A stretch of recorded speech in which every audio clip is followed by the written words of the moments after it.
départ, je voulais écrire la suite du club. C'était mon idée. J'ai longtemps travaillé dessus.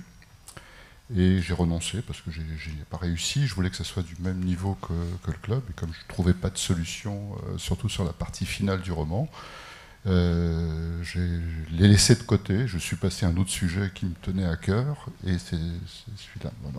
Donc finalement, vous avez fait abstraction de Michel, de tous ces personnages. Je les ai laissés de côté. Ils sont en jachère quelque part. J'y pense toujours. J'ai un petit carnet, je prends des notes.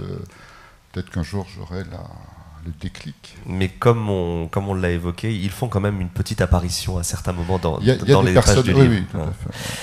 Joseph Kaplan, comment est-il né ? Il est né presque d'une frustration que j'avais eue sur le club, où finalement je n'avais pas pu raconter tout ce que je voulais raconter sur ces personnages, où je racontais que des parties de leur vie. Et je m'étais toujours dit, j'ai envie de raconter l'histoire d'un de ces hommes sur toute sa vie.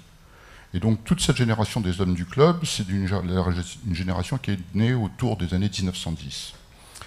Donc ils ont connu tous les grands événements, ils ont été enfants pour la Première Guerre, la Révolution russe, etc. Ils ont fait la guerre d'Espagne, la Seconde Guerre.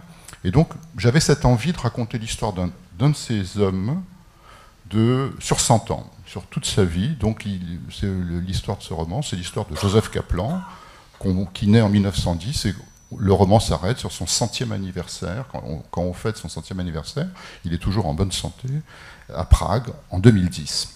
Et peut-être que s'il avait pu, à un moment de sa vie, s'il avait pu se sauver, il serait parti. Et il aurait peut-être fait partie du club d'incorrigibles optimistes à Paris. Sauf qu'il n'est pas parti parce qu'il y avait sa fille, et qu'il n'a pas voulu laisser sa fille.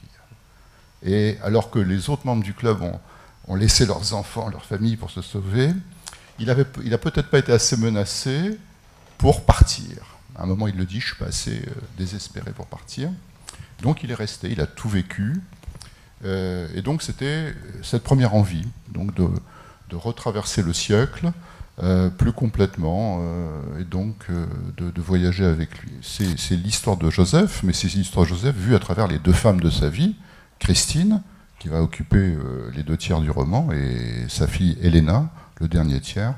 Et c'est elles qui vont porter le roman. Le roman va être organisé autour de ce trio, Joseph, l'amour de sa vie Christine, et Helena. Ernest Auger, donc c'est le Tché. Oui. C'est lui qui est dans le titre et qui arrive dans la deuxième partie du roman. Et l'on découvre, parce que peut-être que la plupart des gens ne le savent pas, mais le Tché est effectivement allé en Tchécoslovaquie à une certaine période de son parcours. C'était le début peut-être de la chute du Tché. Un voyage secret où là il va rencontrer, et là la plume du romancier revient, il va rencontrer Helena, donc la fille de Joseph. Tout à fait. C'est un peu comme dans le club, j'avais envie de... Enfin, il y a plusieurs histoires qui s'imbriquent les unes dans les autres. La plus grande difficulté, c'est ça, c'est de réunir des histoires qui n'ont strictement, a priori, pas de rapport les unes avec les autres. Et c'est le plus gros travail. Et au départ, c'est cette histoire-là que je voulais raconter. Un jour, il y a quelques années, j'étais tombé sur un article révélant que Ernesto Che Guevara avait passé 4 mois à Prague dans le plus grand incognito, de mars 66 à juillet 66. Et il est mort l'année d'après, en octobre 67, en Bolivie. Donc 1 an avant sa mort, il va passer 4 mois à Prague.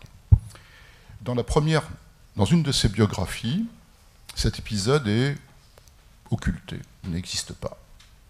C'est-à-dire qu'il a mené une guérilla pendant 1 an et demi au Congo, en Tanzanie, qui a été une catastrophe militaire, politique, humaine, une bérésina. Son meilleur biographe, qui est Pierre Calfon, parle des pieds nickelés au Congo, en évoquant les Cubains, tellement ça a été une catastrophe militaire, enfin un contresens politique. Bon.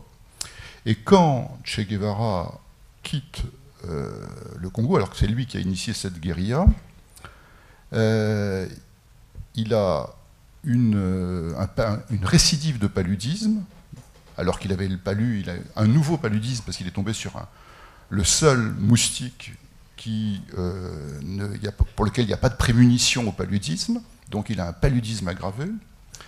il a une dysenterie grave, il a un asthme chronique depuis toujours et un point de tuberculose. Quand il quitte la Tanzanie, il pèse 49 kilos et il est à l'agonie.